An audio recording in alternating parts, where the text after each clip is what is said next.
Salicornia is a halophyte, one of a family of plants that grows in pure, untreated seawater. This is a commercial scale farm right here, this Salicornia field. Salicornia is exciting because you have the green plant. When it's young, you can eat it like a vegetable.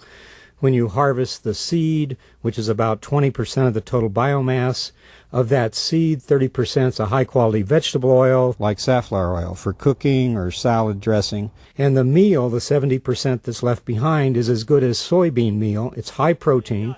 You can use it as a supplement to human food. You can use it in animal diets. It's truly an exciting plant. Salicornia also has commercial value in the strong composition building material that can be made from its dried husks. The concept is to cover every square inch of land, so we're maximizing the benefit of solar energy here. The input energy is representing money. In addition to being used for fodder, this ornamental halophyte is also used for cooling the climate in the local area. This ground cover is also very helpful in stabilizing the soil against wind erosion. This plant, if I don't break it off, has something underground that is critically important. Let me rinse it off. This sand that plant was growing in has essentially no carbon. This root structure is a carbohydrate. Good agricultural soil, which this will become over many, many years, has 16 to 18% carbon. So what we've done is we've taken fossil fuel, oil from plants millions of years ago, put it into the air as carbon dioxide, made our life good by using energy. We're now, with intelligence, taking it back out, generating wealth. This is wealth, above ground wealth, and we're creating high carbon level soil for future generations. This is the way to solve global warming.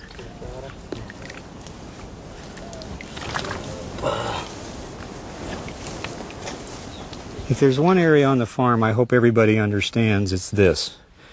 This is seawater forestry farming. It is not forestry in the classical sense. These are mangrove trees that are 2 years old. They were seeds 2 years ago. When we planted them, 25 per square meter, we planted them this far apart. Then, when they were 1 year in, we cut every other tree. When we did that, we got an incredible yield. We got 10.6 metric tons of stems per hectare per year. Probably more importantly, we got 18 metric tons of leaves for animal feed, dry weight of leaves. And we left 35 tons of roots per hectare stored in the soil. These are the roots of the mangroves. It makes roots and sticks them up so that even when this is being irrigated, it can breathe oxygen. This was the diameter of a mangrove tree 1 year old. Here's one 2 years old. You can see the incredible growth. With this part missing, that's what a mangrove seed looks. It falls, the roots start out, find the ground, it turns up, and in 2 years, that'll be a tree this big. As the trees get bigger, they're building material.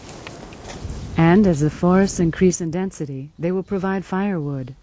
Already a commercial honey crop is being harvested.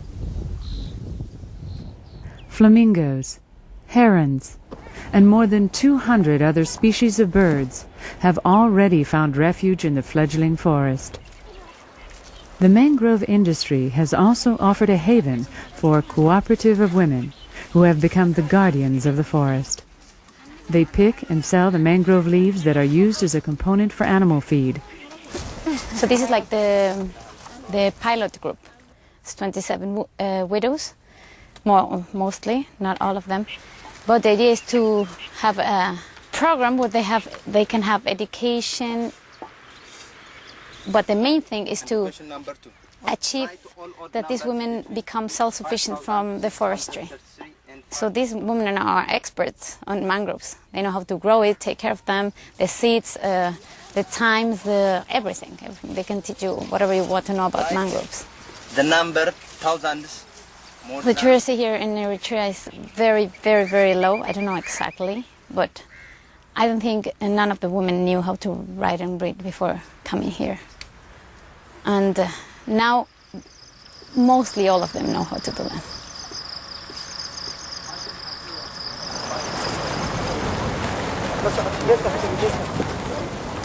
One of the greatest potentials here in Eritrea is livestock production. Obviously in a place like this that's drought prone, you can't really talk about growing large amounts of wheat and large amounts of cereals here. So we have to look at livestock. If we can develop this halophyte-based small ruminant feed, and we can grow animals here and we can feed them on basically seaweed, mangroves, that kind of thing, then that idea can be replicated up and down the Red Sea coast.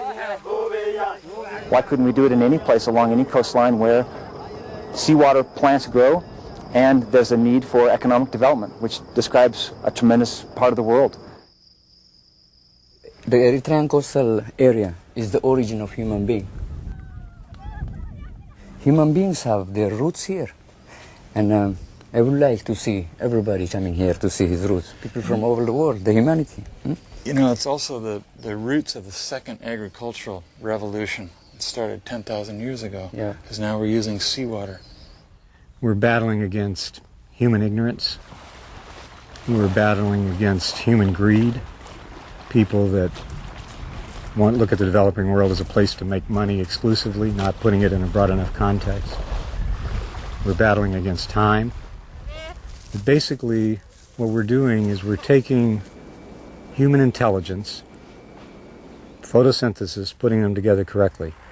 When human intelligence built those tanks, the whole agenda of war was not the best use of human intelligence. If you're defending yourself, if you're fighting for independence, yes. Once you've got it, a much better use is to let all these remnants that you see around here, tanks laying in seawater, that will dissolve over the next 25 years. And those iron molecules will be in those mangrove trees. That's a much better use of human intelligence. And it's a much more thrilling and rewarding war to fight.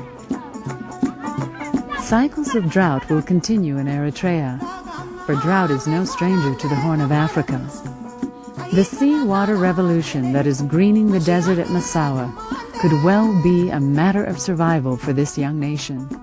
Yet, among some, there is an even greater vision stirring. There are 25,000 miles of coastal deserts around the world. The ultimate goal lies further than the eye can see and the ocean's flow.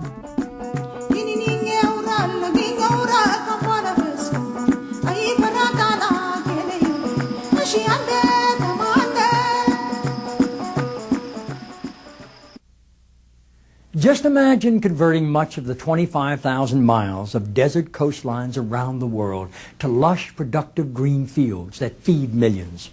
Imagine doing it in an environmentally enhancing way that absorbs enough carbon from the atmosphere to reverse global warming. And doing it all using the unlimited seawater and sunlight that surrounds our planet. What an amazing opportunity for our future. If you'd like to join me and find out what you can do to help make this vision a reality, visit our website at seawaterforest.org.